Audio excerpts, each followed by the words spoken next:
Bismillahirrohmanirrohim. Assalamualaikum warahmatullahi wabarakatuh. Kembali dengan pembelajaran sejarah bersama Ida Handayani.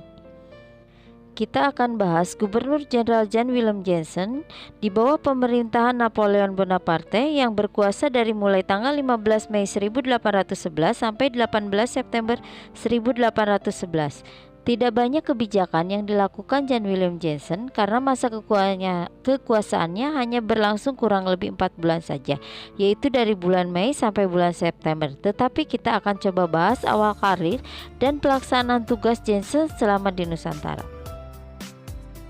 Jensen menggantikan Herman Willem Dendels pada tanggal 20 Februari 1811 dan tiba di Istana Bogor, Boitezong pada tanggal 15 Mei 1811.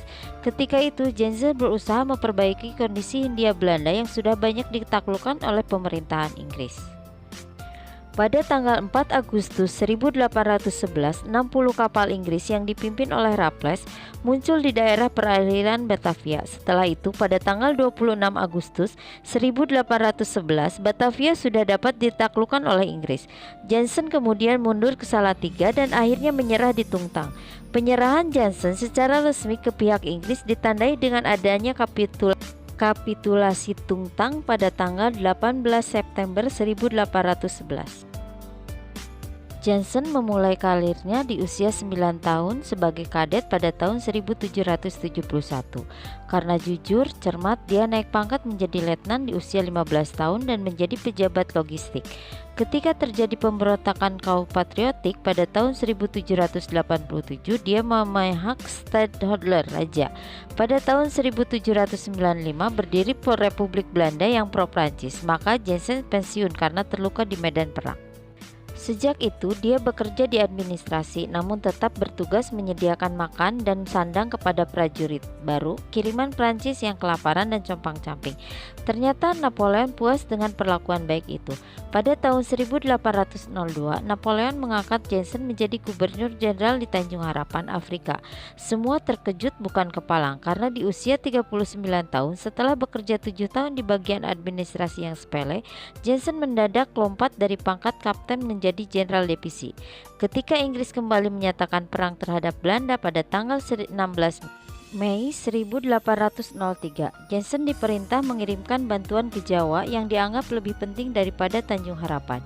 Dia mengirim batalion ke-23 kesatuan bandit dan preman yang lebih pandai memperkosa dan pesta daripada memenggul senjata yang direkrut di wilayah terkumuh di Prancis dan Belanda. Tapi ketika sebagian pasukan dikerahkan ke Jawa, Jenderal David Bard, Panglima pasukan Inggris, tiba di Tanjung Harapan disertai 10.000 bala tentaranya pada tanggal 4 Maret 1806. Karena tak sebanding jumlah pasukan, Jensen menyerah dan direpatriasi ke Belanda pada Juni 1806. Saat itu, tahta diduduki oleh Raja Louis Bonaparte. Jensen diangkat menjadi Menteri Peperangan di Kerajaan Belanda pada tanggal 7 Desember 1807. Meskipun sukses meniti karir, ambisi Jensen yang belum terwujud yaitu menjadi Gubernur Jenderal di Batavia, koloni terjauh namun termakmur.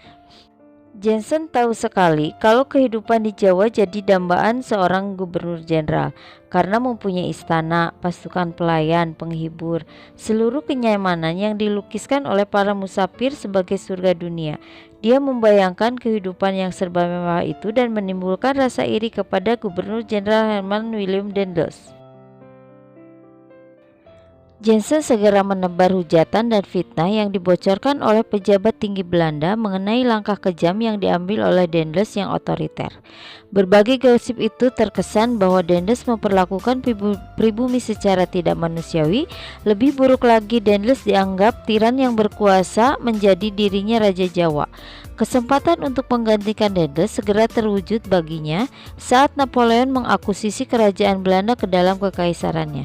Tak seorang pun berani menyerahkan surat pernyataan tunduk kepada kaisar, kecuali Jensen. Hasilnya, Napoleon bukan saja mengangkatnya sebagai Jenderal Divisi dalam angkatan bersenjata Prancis, juga memberinya angkatan perwira tinggi Legiun Kehormatan. Kemudian Jensen pun diangkat sebagai Gubernur Jenderal menggantikan Dendels. Napoleon yang masih ingat lepasnya Tanjung Harapan ke tangan Inggris berkata kepada Jensen, "Jangan lupa, seorang jenderal Prancis tidak menyerah untuk kedua kalinya." Sesuai petunjuk pemerintah Inggris dan kepentingan The Old Lady atau East India Company, Serikat Dagang Hindia Timur Inggris saingan POC, Komandan Pasukan Inggris Lord Minto memutuskan penaklukan wilayah terakhir yang masih dikuasai Prancis di Samudra Hindia, yaitu Pulau Jawa. Minto menyadari tidak mudah merebut Jawa dari Prancis sebab Daendels telah membangun benteng Master Cornwallis dan jalan raya pos yang menyusuri pesisir utara Jawa. Dimanapun Inggris mendarat, Daendels memungkinkan untuk mengirim dengan cepat infanteri, kavaleri, dan artileri yang mampu mengusir musuh kembali ke laut. Sayangnya sang Marsekal Besi meninggalkan Jawa pada tanggal 29 Juni 1811 dan tiba di Prancis pada Oktober 1811. Ketidaksukaan Jensen kepada Daendels membuatnya tak ingin memakai strategi yang telah dibangun Daendels. Dia malah membuka taktik konyol, yaitu memusnahkan logistik yang disimpan di gudang sebelah utara kota Batavia. Barang kebutuhan pokok itu benar-benar harta berharga untuk menjamin pembayaran utang negara kepada swasta. Bagi Inggris, Jensen bukan Masenane atau Dapon yang merupakan jenderal andalan Napoleon di Eropa. Dia hanya seorang perwira salon. Tidak juga, lebih tepat kalau dia disebut perwira logistik, begitu kata Lord Minto. Lord Minto, Gubernur Jenderal Inggris, pada tahun 1807 telah berencana untuk memerangi Prancis dan merebut kekuasaan di Pulau Mauritius, Pulau Bourbon, dan Pulau Jawa.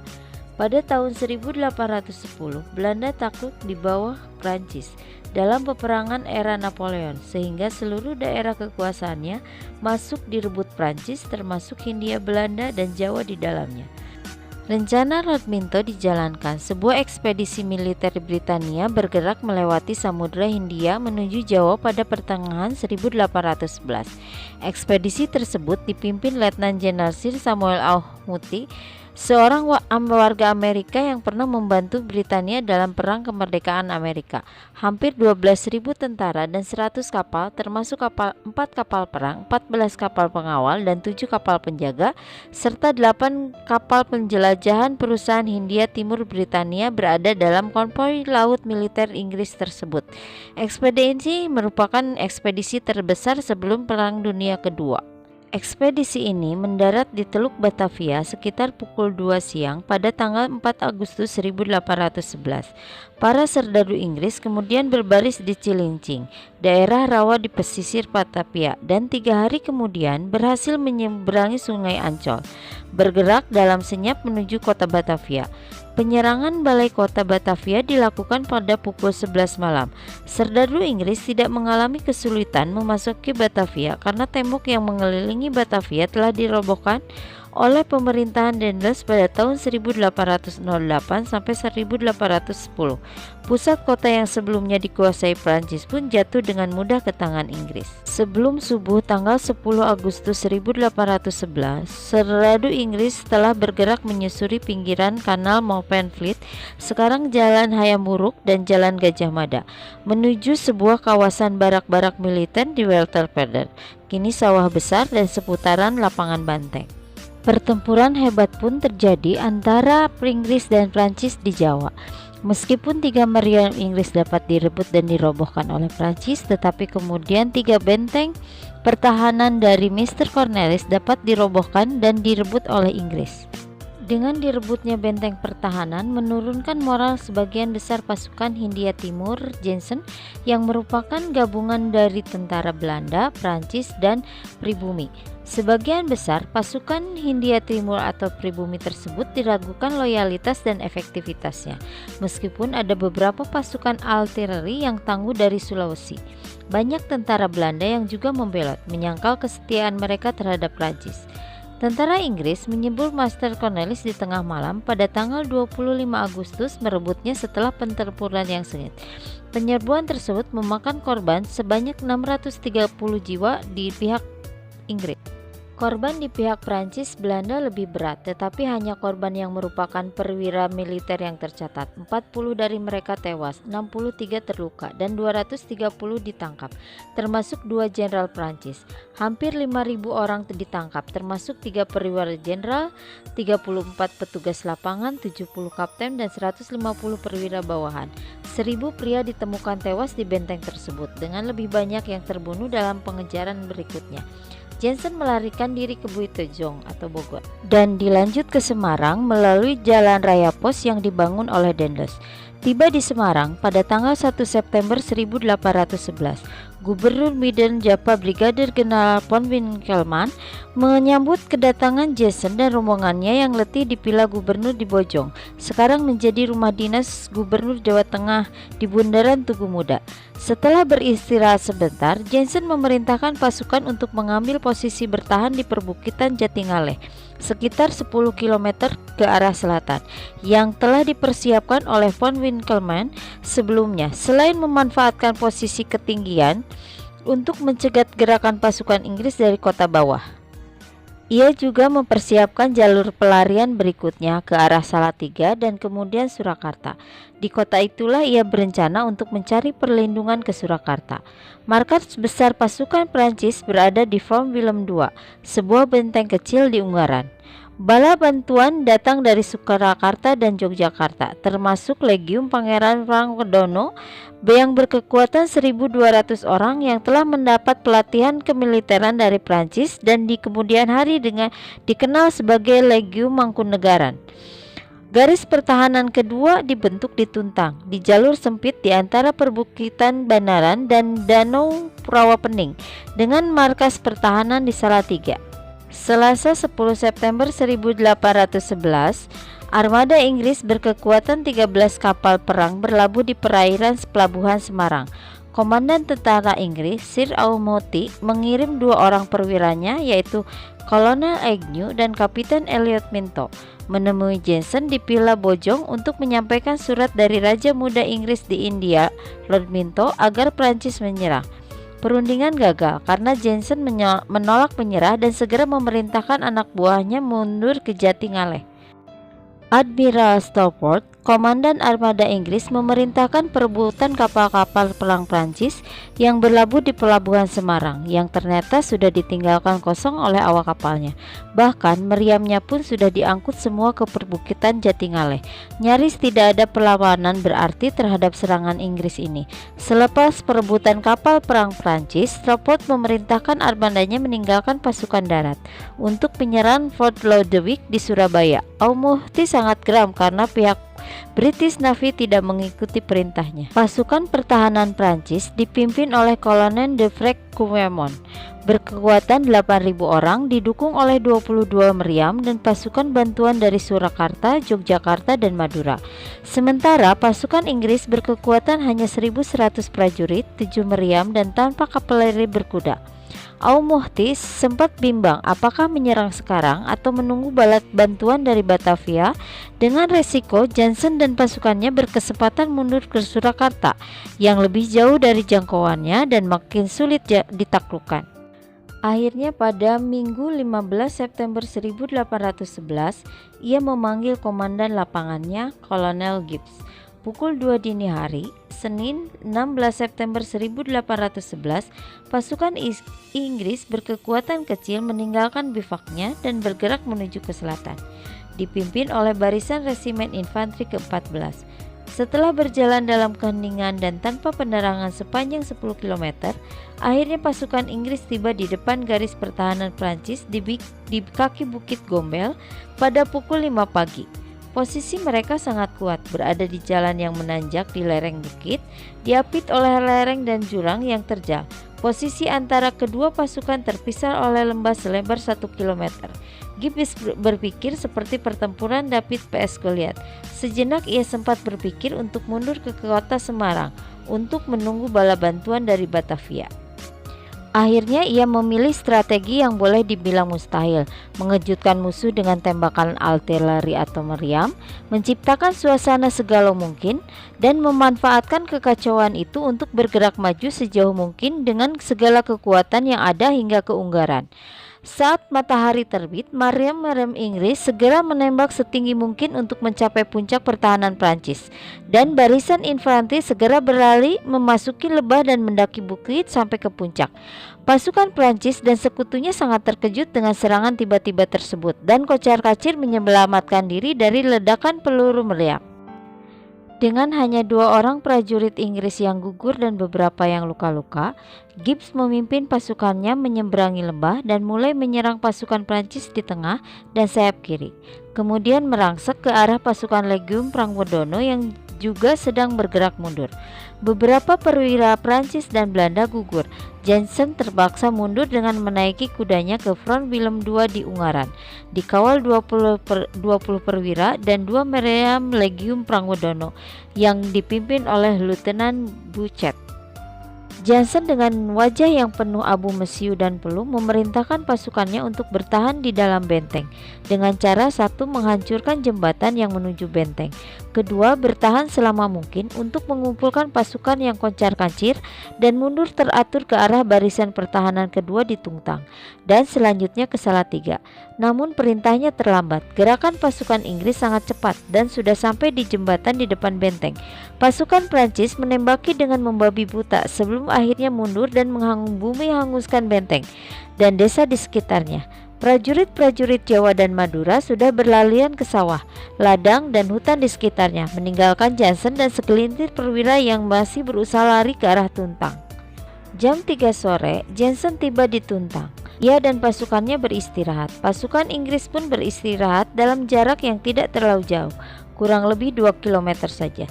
Sir Aumuti telah bergabung dengan Gibbs dan pasukannya, meneropong dari perbukitan Pandanaran ke arah lembah di tepi Danau Rawapening, di mana pasukan Prancis sedang kelelahan.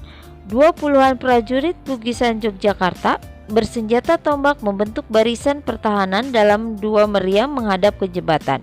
Sementara di belakang Jansen mengumpul sisa-sisa pasukannya, dan Buchet melaporkan pasukannya hanya tersisa 38 perwira, termasuk Brigadir Jenderal von Winkelmann. Mereka yang selamat dari pertempuran Meister Cornelis dan garnison Semarang. Pangeran Prangwodono beserta kedua putranya masih setia bersama Jansen. Selebihnya tinggal 15 prajurit berkuda dari Semarang dan 20 prajurit artileri. Pasukan beristirahat dengan was-was pada malam itu. Tanggal 17 September 1811, Jansen memanggil von Winkelmann dan memerintahkannya untuk menemui Aumuti dan mengusulkan gencatan senjata selama 24 jam. Von Winkelmann kembali ke camp pada pukul 9 pagi dengan berita bahwa Aumuti menyepakati gencatan senjata tersebut. Jansen memanggil General de Kock dan Oberst La Capelle untuk menghadap. Keduanya diperintahkan untuk menyusun surat penyerahan diri dengan syarat. Ia berpikir untuk mengulangi penyerahan dirinya saat kalah di Cape Town, Afrika Selatan 8 tahun sebelumnya, di mana ia dan pasukannya tidak ditawan sebagai tawanan perang biasa, dipersilakan membawa persenjataannya dan dipulangkan dengan hormat ke Prancis. Proposal Jansen ditolak oleh Aumuti meskipun ia tetap mengizinkan pasukan Prancis membawa senjatanya. Jansen memerintahkan von Winkelmann untuk bernegosiasi dengan Aumuti atau ia akan kehilangan kehormatan dan martabatnya dan bisa-bisa ia dihukum mati oleh kaisar. Namun negosiasi tersebut gagal juga dan pasukan Inggris sudah bermanuver menyerang. Rabu, tanggal 18 September dini hari, Jansen dan pasukannya menyaksikan penurunan bendera 3 warna Prancis dan menyerahkannya kepada Aumuti setelah sebelumnya menandatangani surat pernyataan menyerah dengan muka merah padam, menahan malu dan kesedihan yang mendalam. Jenderal logistik tersebut gagal mengulangi strateginya di Afrika Selatan dan terpaksa pulang dengan terhina. Maka berakhirlah kekuasaan Prancis di Hindia Timur yang sangat singkat. Hindia Belanda di bawah pemerintahan Prancis akhirnya menyerah di daerah Tuntang, sehingga tercetuslah perjanjian atau rekapitulasi Tuntang. Adapun isi dari rekapitulasi Tuntang yaitu 1.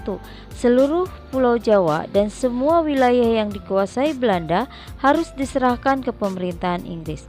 2. Semua tentara Belanda menjadi tahanan perang Inggris. 3. Orang Belanda dapat dijadikan budak dalam pemerintahan Inggris. 4. Hutang Belanda tidak menjadi kewajiban Inggris. 5. Bagi pegawai sipil yang ingin bekerja, bisa bekerja di pemerintahan Inggris termasuk di dalamnya orang-orang Belanda. Dan yang terakhir, pemerintahan Belanda menyerahkan kolonial Hindia Belanda kepada Inggris di Kalkuta. Jensen dibawa ke Inggris dengan segala penghormatan sesuai jabatan dan pangkatnya. Ia setelah dipulangkan ke Prancis pada tanggal 18 November 1812. Setiba di Paris, ia menghadap kaisar dengan lesu. Namun jawaban Napoleon sungguh mengejutkan. Kekalahannya dimaafkan. 2 bulan kemudian, ia ditunjuk sebagai komandan divisi ke-13 di Groningen dan belakangan dianugerahi gelar kebangsaan pada tanggal 24 November 1816 dan penghargaan Ksatria Singa Belanda pada tanggal 9 Januari 1834. Setiap hal mempunyai sisi baik dan sisi buruk. Begitu pula dengan kolonialisme dan imperialisme yang dilakukan oleh Perancis. Meskipun lebih banyak dampak negatifnya, tapi kolonialisme dan imperialisme punya dampak positif juga bagi bangsa Indonesia. Berikut ini adalah dampak-dampak dari kolonialisme dan imperialisme Perancis.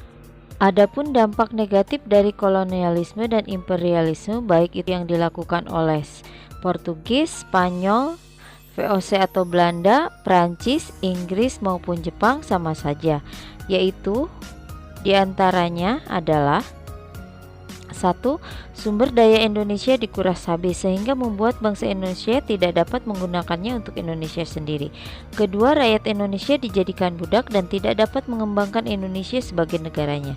3. Hak rakyat Indonesia dikurangi bahkan diambil oleh para penjajah. Yang keempat, keadaan ekonomi Indonesia lumpuh dan terjadi kelaparan di mana-mana. 5. Indonesia sulit mengadakan hubungan dengan luar negeri.